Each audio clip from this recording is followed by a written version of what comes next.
గారు thank you very much. So yes, ఇప్పుడు definitely the creator behind many wonders and very honest sensible film maker Gunasekhar గారిని ఇప్పుడు మాట్లాడవలసిందిగా request చేస్తున్నాం. అందరికీ నమస్కారం అండి. యూఫోరియా ప్రీ స్ట్రీమింగ్ ఈవెంట్లో ఈరోజు కూర్చున్న వెంటనే రామోజీరావు గారిని చూడటం చాలా చాలా హ్యాపీ అనిపించింది. ఆయన ఎప్పుడు మనతోనే ఉంటారు. ఈ ఉషా కిరణాలు అని ఏదైతే వాళ్ళ బ్యానర్ పాట ఉందో, అసిస్టెంట్ డైరెక్టర్గా నా కెరీర్ అప్పుడే స్టార్ట్ అయింది. నేను అప్పుడు ఇండస్ట్రీకి వచ్చిన కొత్త. అప్పుడు బాపిరెడ్డి గారు ఈ కుర్రాడు బాగా పనిచేస్తున్నాడని చెప్పి నా హ్యాండ్ రైటింగ్ బాగుంటుందని ఎంకరేజ్ చేసిన వ్యక్తి బాపిరెడ్డి గారు అప్పటి నుంచి. అప్పుడు నేను ఉషా కిరణ్ సంస్థలో పనిచేయడం అంటేనే చాలా ప్రెస్టేజ్, ఎంటర్ అవ్వడం కూడా అంత ఈజీ కాదు. సో వాళ్ళ టెస్ట్లు కానీ వాళ్ళ ఇది కానీ చాలా కఠినంగా ఉంటాయి. అంటే ఇటు సాహిత్యం కానీ అన్నిటి మీద స్టాండర్డ్ ఉండాలి వాళ్ళకి. సో అలాంటిది ఆ బ్యానర్లో జాయిన్ అయ్యాను అనగానే చాలామంది హోప్స్ పెట్టుకున్నారు నన్ను, వీడికైతే ఒక ఫ్యూచర్ ఉందనే ఇది. సో అలాగా చైర్మన్ గారు రామోజీరావు గారిని స్వయంగా ఆయనతో పాటు కథా చర్చల్లో పాల్గొనే అవకాశం కూడా నాకు దక్కడం నిజంగా నేను ఎప్పుడు మర్చిపోలేను. ఆయన కారుదిద్దున కాపురం అనే సినిమాకి విన్సెంట్ మాస్టర్, జీవి నసరాజు గారు వాళ్ళ దగ్గర వర్క్ చేశాను నేను. సో అప్పటి నుంచే ఆయన అంటే నాకు చాలా ఇన్స్పిరేషను, రామోజీరావు గారు అంటే. సో ఆయన కూడా ఈ కుర్రాడని చెప్పి ఏదో అసిస్టెంట్ డైరెక్టరు అందరిలో అక్కడెక్కడో దూరం నిలబడ్డాడని అనకుండా వదిలేకుండా నా ఒపీనియన్ కూడా అడిగేవారు ఆయన. నీకెలా ఉంది ఏంటి, డివి నసరాజు గారు లాంటి వ్యక్తి చెప్పిన సీన్ని నీ ఒపీనియన్ ఏంటి బాబు అని చెప్పి నన్ను ముందుకు పిలిచి అడిగేవారు రామోజీరావు గారు. సో అలాంటి గొప్ప వ్యక్తి అయినా. సో అలాంటి సంస్థలో పనిచేసిన తర్వాత నాకు నిజంగా ఆ సంస్థ నుంచి బయటకు వచ్చేసరికి క్రాంతి కుమార్ గారని, రామ్ గోపాల్ వర్మ, ఇలాంటి వాళ్ళందరి దగ్గర పనిచేసే అవకాశం నాకు ముందు లీడ్ ఇచ్చింది ఉషా కిరణ్ సంస్థ అనమాట. అలాంటి సంస్థలోనే నేను దర్శకుడిని అయిన తర్వాత సొగసు చూడ తరమ కథ అనుకొని డైలాగ్స్ ఎవరైతే బాగుంటుందని రాగిణికి తెలుసు. నేను ఎప్పుడు ఈనాడు పేపర్తో నా డే స్టార్ట్ అవుద్ది అనమాట. సో దాంట్లో డియర్ వసుంధర అని ఒక కాలము అజయ్ శాంతి గారు రాసేవారు, ప్రశ్నలకి జవాబులు, పాఠకుల ప్రశ్నలకి. సో ఆయన ఇచ్చిన జవాబులు చాలా బాగా నచ్చేవి నాకు. చాలా క్లిష్టమైన క్వశ్చన్లు అడిగేవారు, ఈయన చాలా బాగా చెప్పేవాడు జవాబులు. సో ఆయన తీసుకొచ్చి ఆయనే డైలాగ్ రైటర్ అని అజయ్ శాంతి గారిని ఆ సినిమాకి పెట్టాను. ఆ సినిమాకి ఆయనకి నంది అవార్డు వచ్చింది ఉత్తమ మాటల రచయితగా. సో అలాగా నా అసోసియేషన్ ఉషా కిరణ్తో ఉండడం కూడా ఈ సాహిత్యం మీద కానీ, అంటే వాళ్ళ ఆఫీస్లోనే చాలా అద్భుతమైన కలెక్షన్, బుక్ కలెక్షన్ కానీ, ఆడియో క్యాసెట్స్ కానీ, ఇవన్నీ చాలా నన్ను ఇన్ఫ్లుయెన్స్ చేసాయి అసిస్టెంట్ డైరెక్టర్గా. సో చెప్పాలంటే అది ఒక నాకు పునాదిలా కూడా ఏర్పడ్డది. అంటే ఈరోజు సందర్భం వచ్చింది కాబట్టి నేను ఇదంతా చెప్తున్నాను. అలాంటి సంస్థలో నా రుద్రమదేవి సినిమాని బాపిరెడ్డి గారు చూసి తీసుకోవటం, అలాగే ఇప్పుడు యూఫోరియా తెలంగాణ ప్రభుత్వం 2 ప్రెస్టీజియస్ అవార్డులు ఇచ్చింది. సో గౌరవించింది, గుర్తించింది. ఉత్తమ కథా రచయితగా నన్ను, ఉత్తమ సహాయ నటిగా భూమిక గారిని. సో అలాగే అంతకంటే ఎక్కువ గుర్తింపు నాకు ఈరోజు ఈటీవీ విన్ వాళ్ళు ఇచ్చారు. వాళ్ళ దాంట్లో వాళ్ళ ప్లాట్ఫామ్ మీద ఈ సినిమాని వేయటం అనేది నేను చాలా గర్వంగా ఫీల్ అవుతున్నాను. కొందరు అదే ఇందాక నితిన్ గారు చెప్పినట్టు బోల్డ్ కంటెంట్ కదా ఇదని చెప్తున్నాను. 1-2 ఓటీటీ సంస్థలు కొంచెం సంశయించాయి. మా బాబు ఏంటి, జనరల్గా మనం ఏంటి థియేటర్లో చాలా ఇదిగా చెప్తాం డైనమిక్గా. సో దానికి బట్ సెన్సార్ అనే అడ్డు ఉంటుంది. ఓటీటీ వాళ్ళు సెన్సార్కి ఏమి భయపడరు, ఎప్పుడు కంటెంట్ని చాలా బోల్డ్గా చెప్పడానికి వాళ్ళు మనల్ని ఎంకరేజ్ చేస్తారు. అలాంటి వాళ్ళే 1-2 ప్లాట్ఫామ్లు చాలా బాగుంది సార్, అసలు మా బాబాయ్ చాలా షాకింగ్గా ఉంది, చాలా డైనమిక్గా ఉంది, ఏంటి తెలుగు సినిమా ఇలా తీసారేంటి, ఇంత నిర్భయంగా, ఇంత ఉన్నట్టు, ఇంత నేకెడ్ ట్రూత్ ఇలా చెప్పేశారే అని సంశయించారు. వీళ్ళు చూశారు. ఇందా నితిన్ గారు చాలా మంచి మాట చెప్పారు. బోల్డ్ అంటే విజువల్గా చెప్పేది కాదు, కంటెంట్ రూపంలో చెప్పేది. బల్లగుద్ది చెప్పారు సార్, లేకపోతే ఆ రోజు ప్రతిఘటనలో ఆ పాట వచ్చేదా, ఈ దుర్యోధన దుశ్శాసన అనే పాట వచ్చేదా? ఆ పాటలో జూమ్ దేనికి వెళ్తుంది, క్లాప్, మొత్తం క్లాప్స్ కదా థియేటర్లో, ఒక్కసారి ఆ రోజు షేక్ అయిపోలేదు మనం. ఏంటి ఇంత బోల్డ్గా తీసారేంటి తెలుగు సినిమాలో అలాంటి ఒక సాంగ్ కానీ దాంట్లో చూపించిన విజువల్స్ కానీ ఒకసారి షేక్ అయిపోయాం కదా అందరం. ఆ తర్వాత ఈవెన్ ఒక చిత్రం లాంటి చాలా థాట్ ప్రొవోకింగ్ ఆ రోజుకి చిత్రం అనే సినిమా థాట్ నిజంగా ఒక తేజ అనే ఒక కొత్త కుర్రాన్ని ఎంకరేజ్ చేసి రామోజీరావు గారు ఆ కథను తీయమండం అది గొప్ప రెవల్యూషనరీ థాట్ అండి అది. సో అలాంటి ఎన్ని తీశారు. ఇందాక మీరు నాగేంద్ర కుమార్ గారు చెప్పినట్టు మయూరి కానీ మౌన పోరాటం కానీ అలాగా వాళ్ళు అంటే ఊరికినే నిర్మాతలు అవ్వలేదు. వాళ్ళు ఎలాగైతే ఈనాడుకు ఒక అద్భుతమైన ఒక స్టాండర్డ్ ఉందో ఒక మంచి మన మధ్యలో జరిగే సమాజంలో జరిగే సంఘటనలనే తిరిగి మనం ప్రజలకు అందించాలనే ఉద్దేశంతో ఎన్నో ట్రూ స్టోరీస్ తీసేరాళ్ళు. అదే నాకు స్ఫూర్తి. ఆ స్ఫూర్తితోనే ఈరోజు నేను యూఫోరియా తీయడానికి కూడా అన్నీ నిజ జీవిత సంఘటనలే, ఆల్మోస్ట్ 90% నిజ జీవిత సంఘటనలే. సో దాన్ని బేస్ చేసుకొని ఈరోజు తీయడం జరిగింది.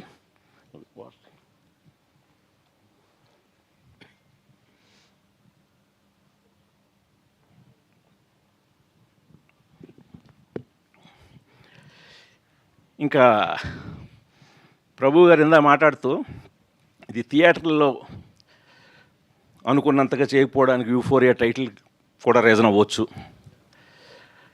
కరెక్టే. అంటే సినిమా చూసిన వాళ్ళు అందరూ టైటిల్ యూఫోరియాకి ఇది చాలా న్యాయం చేసింది, ఎందుకు పెట్టాననేది అర్థం చేసుకున్నారు. బట్ ముందు టైటిల్ యూఫోరియా అని పెట్టేసరికి కొంచెం తటపాటాయించిన మాట వాస్తవం. కానీ ప్రేక్షకులని కూడా నేను సవినయంగా వాళ్ళని వేడుకుంటుంది ఏంటంటే మీరు దయచేసి కంటెంట్ ఈజ్ కింగ్ అని మీరు అంటున్నారు. కంటెంట్ ఈజ్ కింగ్ అని నమ్మి తీసినప్పుడు మీరు థియేటర్లకు రండి దయచేసి. నేను రిలీజ్ చేసిన వెంటనే రివ్యూలు ఇప్పుడు ప్రభు గారు, నాగేంద్ర కుమార్ గారు, ఇంకా చాలా standard Indian express 4 star rating ఇచ్చింది, టైమ్స్ ఆఫ్ ఇండియా, హిందూ, ఇలాంటి స్టాండర్డ్ ఉన్న వాళ్ళందరూ కూడా సినిమాని బ్రహ్మరథం పట్టి అద్భుతంగా రాశారు. అవి చదివి సినిమా బాగుందట కదా, కానీ ఎప్పుడు వస్తుంది ఓటీటీలో అని మమ్మల్ని అడుగుతున్నారు వాళ్ళు. అరే అమ్మా, ఇంత డబ్బులు ఖర్చు పెట్టి తీసింది థియేటర్కల్ ఎక్స్పీరియన్స్ ఇద్దామని, లేకపోతే డైరెక్ట్గా ఇదే కథను నేను ఈటీవీ వాళ్ళకి ఈటీవీ ఒరిజినల్ అని సబ్మిట్ చేస్తే 2 నిమిషాలు గారు తీయండి అంటారు వాళ్ళు, పట్మని తీసేసి ఉండేవాడిని. ఇది ముందు థియేటర్కల్గా చెప్పాలి అని నేను తీశాను. దాని వెనకాతల నా ఫ్యామిలీ ఉంది. ఇప్పుడు వాళ్ళు కూడా ఇప్పుడు సినిమా మేకింగ్ అంటే సరదాగా కేవలం ఒక ఫన్, ఒక సరదా అనేదే కాదు. సినిమానే సరదా, ఎప్పుడు మేకింగు సరదా. మా ఫ్యామిలీని కూడా ఇలాంటి ఒక పర్పస్ఫుల్ సినిమాని తీయడం సరదాగా అనుకున్నాం తప్పితే ఏదో ఊరికినే గాలిపోగు చేసి సినిమా తీసి దాన్ని ఒక ఫిల్మ్ మేకింగ్లో సరదా పడలేదు. సో కాకపోతే ఇప్పుడు సరదా తీరిపోతుంది అనుకోండి, అది వేరే విషయం. బట్ అయినప్పటికీ కూడా మేము నమ్మాం. ఎవరిని నమ్మాం? ఆడియన్స్ని నమ్మాం. ఆడియన్స్ని నమ్మినప్పుడు మీరు ఏం చేయాలి? ఒక మంచి సినిమా వచ్చినప్పుడు కేవలం మాటలు, రాతలు, పొగడ్తలే కాదు. అంటే చాలా ఇప్పుడు ఇందాక కొన్ని సెల్ఫీ వీడియోస్ చూశారు, టైం తక్కువ ఉండడంతో కొన్ని వేశారు. మీకు ఫుటేజ్ దాదాపు 2-3 గంటలు ఉంటుంది ఫుటేజ్. ఒక్కొక్కరు మాకు పంపిన సెల్ఫీ వీడియోస్. ఏంటి ఈ సినిమా, అయ్య బాబోయ్ ఇది మన తెలుగులో వచ్చిందా, భయం వేసేస్తుందండి. ఒక రిటైర్డ్ టీచర్ వెన్నులో వణుకు పుట్టిందండి నాకు మొదటి నుంచి చివరి వరకు. అమ్మ ఇంకా ఏం జరుగుతుంది, ఇంకా ఏం జరుగుతుంది, ఇంకా ఏం జరుగుతుందని. ఒక టీనేజ్ అమ్మాయి చాలా కరెక్ట్గా చెప్పారండి.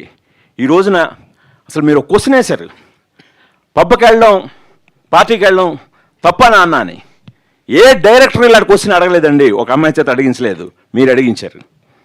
మారుతున్న కాలంలో ఎవరికి వాళ్ళకి లిమిటేషన్స్ ఉంటాయి. ఇప్పుడు మన పరిధిలో మనం జీవించాలి ఈ సభ్య సమాజంలో, ఆ కాన్షియస్ మాకు ఉంటుంది. కానీ ఎవరు ఎలాంటి ఇంత ధైర్యంగా క్వశ్చన్ అడగలేదు. అప్పటి నుంచి ఎండ్ వరకు అసలు ఆ అమ్మాయి చైత్ర ట్రావెల్ చూస్తే మామూలుగా లేదండి. ఆ అమ్మాయి క్లోజర్ ఇచ్చారు మీరు. అంటే ఒక అమ్మాయి జీవితం నాశనం అయిపోతే ఇప్పటివరకు ఏ కథా రచయిత అన్నా ఆ అమ్మాయి జీవితం నాశనమే, ఇంక అయిపోయిన అమ్మాయి జీవితం నాశనం, ఇంకెందుకు పనికిరాదు. ఆ అమ్మాయి కళలు కానీ గిలలు కానీ అన్నీ నాశనమే. ఇలాగే తీసారండి, ఇలాగే చూపించారు. కానీ అలా నాశనం అయిపోయిన అమ్మాయి జీవితాన్ని మీరు వెనకాల దేవుళ్ళ చూపించారు. ఒక అమ్మాయి అంది ఈ మధ్య ఎండ్లో విశ్వరూపాలు, దేవుడు విశ్వరూపాలు చూపించి ఆడియన్స్కి ఒక పూనకాలు తెప్పించి సినిమాలు హిట్ చేస్తున్నారండి. మరి నేను కూర్చుని థియేటర్లో తక్కువ మంది ఉన్నారు, కానీ నాకు పూనకం వచ్చిందండి. నేను దేవుని చూశాను. క్లైమాక్స్లో నాకు దేవుడు కనబడ్డాడండి ఆమె రూపంలో. ఇలాగా ప్రతి అంశాన్ని వాళ్ళు పట్టుకొని వాళ్ళు ప్రశంసిస్తున్నారు. ఇవన్నీ దేనికి? నాకు పర్సనల్గా సెల్ఫీ వీడియోలోనూ, నా ట్విట్టర్లోనో ఇన్స్టాగ్రామ్లోనో నాకు డిఎంల్లోనో పెట్టడానికి కాదు కదా.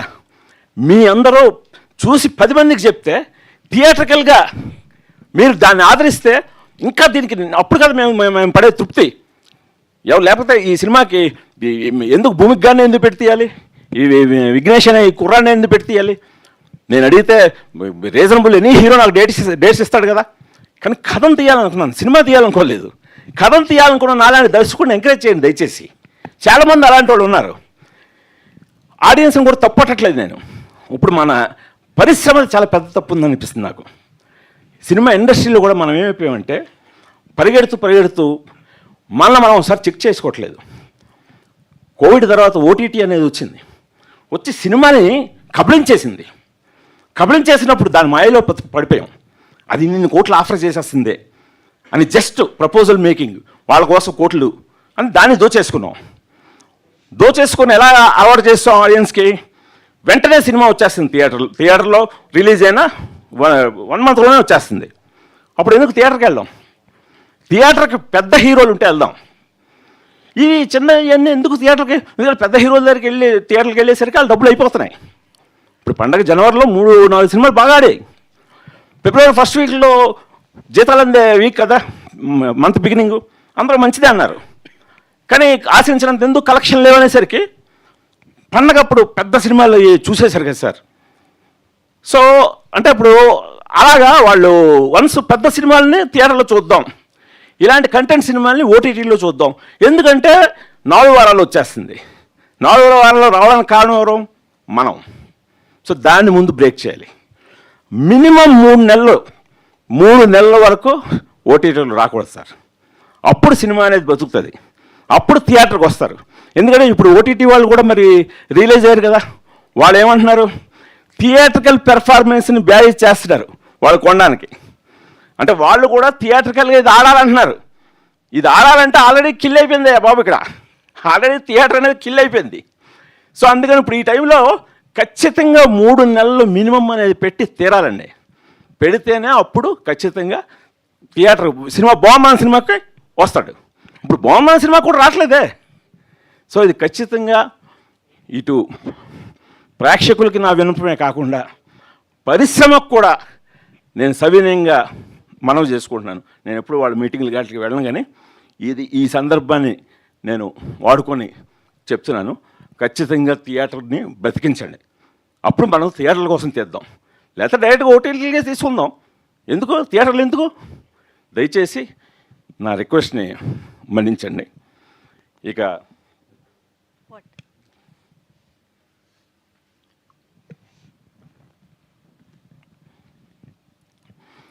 యూఫోరియా విషయానికి వస్తే వీళ్ళందరూ కొత్త వాళ్ళు అయినా సరే, ఇప్పుడు విఘ్నేష్ గవిరెడ్డి కానీ,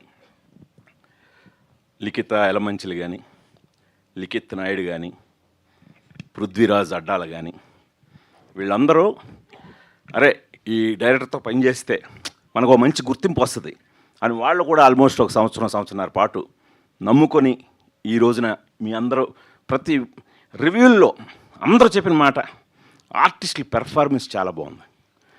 ప్రతి యాక్టరు తనకి ఇచ్చిన పాత్రని చాలా బాగా పోషించాడు అని చెప్పి అందరూ ప్రశంసిస్తున్నారంటే దాని వెనకాతల వాళ్ళందరూ కూడా చాలా కృషి ఉంది.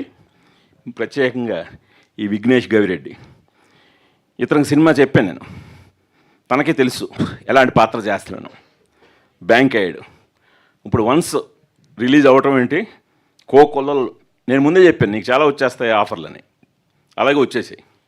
కానీ ఇప్పుడు కరెక్ట్గా ఆచితూచి అడిగేయమన్నాను, అలాగే ఆచితూచి అడిగేస్తున్నాడు. ఇప్పుడు అతని కథతో ఇప్పుడు ఎలా అయిపోయాడంటే, ఇప్పుడు ఇందాక నా పక్కన కూర్చొని సార్ అమ్మో మన కథ తర్వాత వేరే కథలు ఏవి నాకు ఎక్కట్లేదు సార్ అన్నాడు.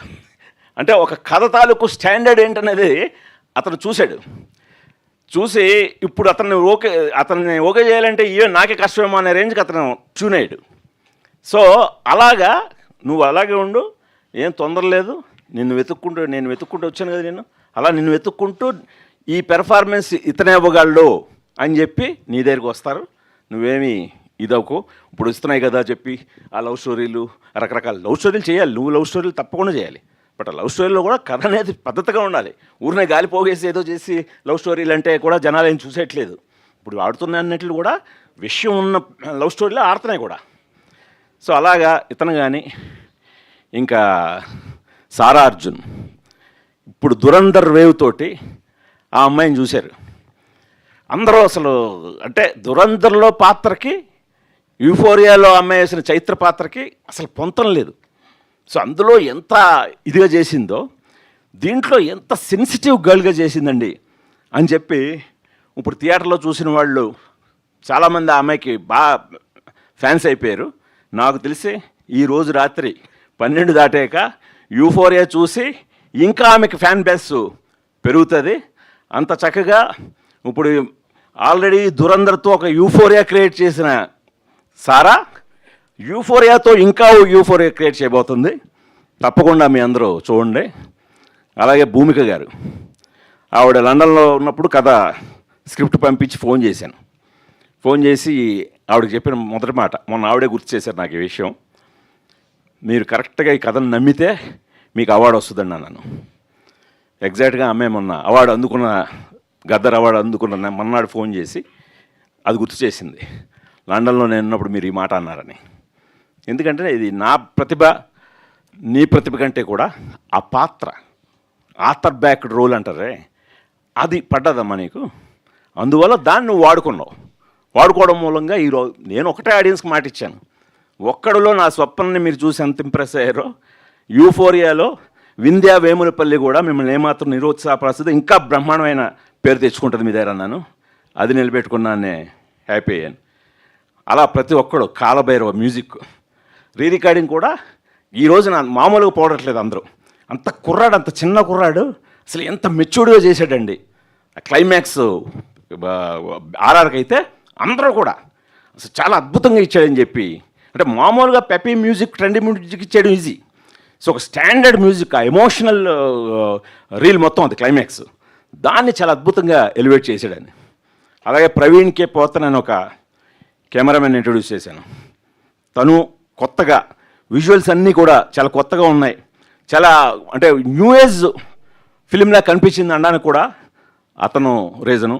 మన Praveen Pudi editor, art director Srinivas Kalinga, costume designer Pujita Tadikonda, Ashok, వీళ్ళందరూ కూడా ఈ సినిమాని బాగా కథను నమ్మి ట్రావెల్ అయ్యి మాతో పాటు 1.5 year పాటు దీన్ని యూఫోరియాని ఇంత చక్కగా తీర్చిదిద్దారండి. ఇది ఇప్పుడు ఆడియన్స్ వంత అయిపోయింది థియేటర్కల్. ఇప్పుడు మీరు ఓటీటీలో ఇందాక నితిన్ గారు అన్నట్టు ఇప్పటివరకు మీరు ప్రీమియర్ చూశారు, పెయిడ్ ప్రీమియర్లు చూశారు. అసలైన సినిమా ఈటీవీ విన్లో April 2 అంటే రేపు ఈ 1వ తేదీన ఈరోజు రాత్రి 12 గంటలు దాటిన తర్వాత ఈటీవీ విన్లో యూఫోరియా తాలూకు అసలైన శబ్దం చూస్తారు మీరు. నేను మాట ఇస్తున్నాను, మీ అందరూ కూడా తప్పకుండా చూడండి. చూసి ఈ సినిమాని మీరు వాళ్ళు నాకు రిపోర్ట్ అందించాలి వచ్చి, సార్ ఇన్ని మినిట్స్ ఇన్ని వ్యూస్, ఎందుకంటే ఇప్పుడు మీరు చూసే వ్యూస్ మీద కూడా నాకు డబ్బులు రావడం ఆధారపడి ఉంది. సో వాళ్ళు వచ్చి నితిన్ గారు వచ్చి సాయికృష్ణ గారు వచ్చి, సార్ ఏంటి సార్ మాకు అలా ఇలా లేదు అని చెప్పి ఇగో రిపోర్ట్స్ వ్యూస్ ఇన్ని ఉన్నాయండి. అందుకని దయచేసి మీ అందరూ కూడా తప్పకుండా చూడండి. నేను రిక్వెస్ట్ చేస్తున్నాను, మా కుటుంబ సమేతంగా రిక్వెస్ట్ చేస్తున్నాం. మీరు చూసారు కదా, ఇందాకే చెప్పాను కదా, మేము ఏదో డబ్బుల కోసం ఏదో సరదా కోసం అయితే మేము నా ఫ్యామిలీకి చక్కగా వేరే హీరోని పట్టుకొని ఏదో సినిమా తీసేవాడిని. మా యుక్త దగ్గర నుంచి నీలిమ, రాగిణి ఈ కథ రాస్తున్న క్షణం నుంచి ఈ క్షణం వరకు కూడా ప్రతి దీంట్లోనూ వాళ్ళ తాలూకు కంట్రిబ్యూషన్ ఉంది. సో అందుకని మీ అందరూ కూడా మీ ఇంటిల్లపాది, మా ఇంటిల్లపాది ఎలాగైతే ఒక మంచి కంటెంట్ని మీకు అందజేయాలని అనుకున్నాం. ఇందాక రాగిణి తాలూకు ఇది చూశారు కదా, సినిమా స్పీచ్ కాదు అది, తను ఎమోషనల్గా తను ఏమనుకుందో అది చెప్పింది. యాజ్ ఇట్ ఈస్గా మా ఇంటిల్లపాది ఏదైతే ఫీల్ అయ్యామో మీ ఇంటిల్లపాది కూడా ఈ సినిమా చూసి అదే ఫీల్ అవుతానని నమ్ముతున్నాను. థ్యాంక్ యూ, నమస్కారం. Thank you sir, thank you very much. So ఈరోజు ప్రీమియర్ సెలబ్రేషన్ లాగానే మనం స్ట్రీమింగ్ అవర్ సెలబ్రేషన్స్ కూడా అతి త్వరలో చేసుకోవాలి అని మనస్ఫూర్తిగా కోరుకుంటూ అందరినీ కూడా వేదిక పైన ఉండవలసిందిగా రిక్వెస్ట్ చేస్తూ క్విక్గా చైర్స్ స్టేజ్ పైకి తీసుకొచ్చేయండి. మనం మీడియా ఫ్రెండ్స్తో ఒక Q&A సెషన్. ఐ థింక్ ఇది Q&A కంటే కూడా ఒక చిన్న అప్రిసియేషన్ సెషన్ అవుతుందేమో అనిపిస్తుంది. బికాజ్ వీఆర్ డెఫినెట్లీ ష్యూర్ సినిమాని థియేటర్స్లో చూసిన అందరూ కూడా ఎంతో ఇష్టపడ్డారు చిత్రాన్ని. ఐ థింక్ సినిమాలు